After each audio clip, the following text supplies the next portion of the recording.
बहुत सारे बच्चे अभी भी हिंदी ठीक से नहीं बोल पाते। अगर हम हिंदी भी ठीक से नहीं बोल पाते तो कैसे हम हिंदी को आगे बढ़ाएंगे। हिंदी हमारे देश की भाषा है, ज़्यादातर लोगों की बोलने वाली भाषा है। जो बात हम अपनी भाषा में कह सकते हैं वो दूसरी भाषा में नहीं कह सकते। इसलिए जब हम अपने विचार व्यक्त करते हैं, जब हम ईश्वर का नाम लेते हैं, जब हम कोई प्रार्थना करते हैं तो किस भाषा का प्रयोग करते हैं? हिंदी का। तो इसलिए हिंदी को हमें आगे बढ़ाना है। हमें हिंदी बढ़ाने का मतलब यह नहीं होता कि हम इंग्लिश ना जानें। हिंदी बढ़ाने का मतलब यह नहीं होता कि हम अपनी जो दूसरी भाषा है, क्षेत्रीय भाषा, उसको छोड़ दें। वो भाषा भी अपनी जगह है और यह भाषा भी अपनी जगह है। लेकिन अफसोस की बात कि इतने समय के बाद तक हम आज तक भी अपनी भाषा को राष्ट्रभाषा नहीं बना पाए। सभी को हम यह नहीं तैयार कर पाए कि वह हिंदी को स्वीकार करें। हिंदी हम सब के लिए बहुत सुलभ होनी चाहिए। हमारे माननीय प्रधानमंत्री भी जब बाहर जाते हैं वह भी हिंदी का प्रयोग करते हैं।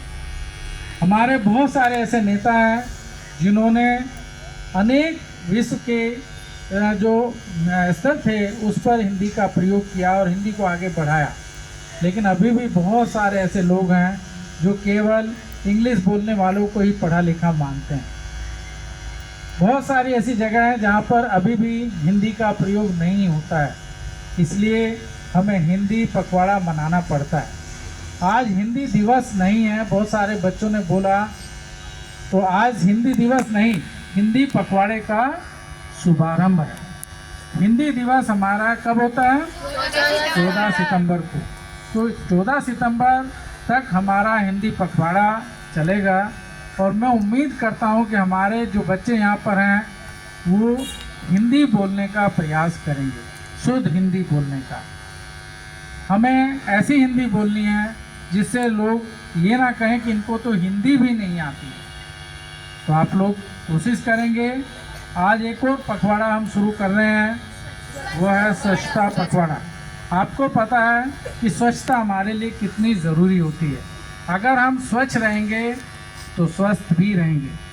स्वच्छ विद्यालय स्वस्थ विद्यालय भी होगा। आप अगर स्वच्छ रहेंगे, आपका घर स्वच्छ होगा तो आपके सभी घर के मेंबर्स जो हैं स्वस्थ होंगे। इसलिए स्वच्छता हमारे लिए ज़रूरी है। स्वच्छता हमारे घर की भी होनी चाहिए, स्वच्छता हमारे स्कूल की भी होनी चाहिए, स्वच्छता हमारे गांव की भी होनी चाहिए, स्वच्छता हमारे जो शहर हैं उनकी भी होनी चाहिए। जहां हम रहते हैं वहां पर गंदगी ना फेंकें। अगर हम ये प्रण कर लें कि हम किसी को भी गंदगी ना तो फेंकने देंगे और ना ही करने देंगे, तो किसी की हिम्मत नहीं है कि वो हमें या हमारे घर के आसपास या हमारे गांव को, हमारे स्कूल को गंदगी फैलाए या गंदा बनाए। इसलिए आज हम सभी ने शपथ ली है। मैं उम्मीद करता हूं कि आप अपनी स्वच्छता का भी ध्यान रखेंगे, अपने घर की स्वच्छता का भी ध्यान रखेंगे, अपनी क्लास की स्वच्छता का भी ध्यान रखेंगे और अपने स्कूल की स्वच्छता का भी ध्यान रखेंगे। आप में से कितने बच्चे हैं जो कभी कभी स्वच्छता के लिए अपना समय देते हैं? वेरी गुड, बहुत अच्छा। आप लोग तो बहुत सारे बच्चे हैं जो स्वच्छता के लिए समय देते हैं।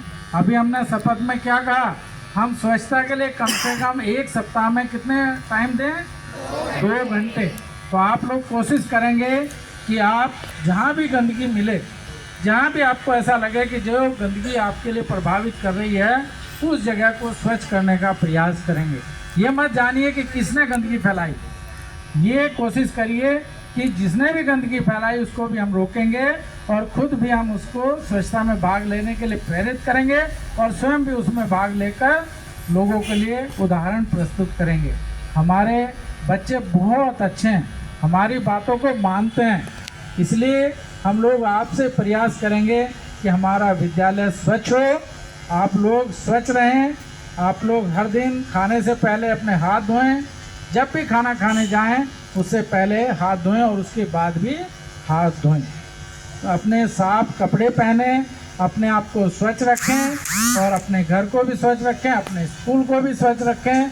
अगर हम इतना छोटा सा काम कर लेंगे तो हमारा गांव भी स्वच्छ हो जाएगा, हमारा शहर भी स्वच्छ हो जाएगा, हमारा प्रदेश भी स्वच्छ हो जाएगा और हमारा देश भी स्वच्छ हो जाएगा। तो हम महात्मा गांधी जी के इस सपने को साकार तभी कर पाएंगे जब हम सब मिलजुल कर यह काम करेंगे।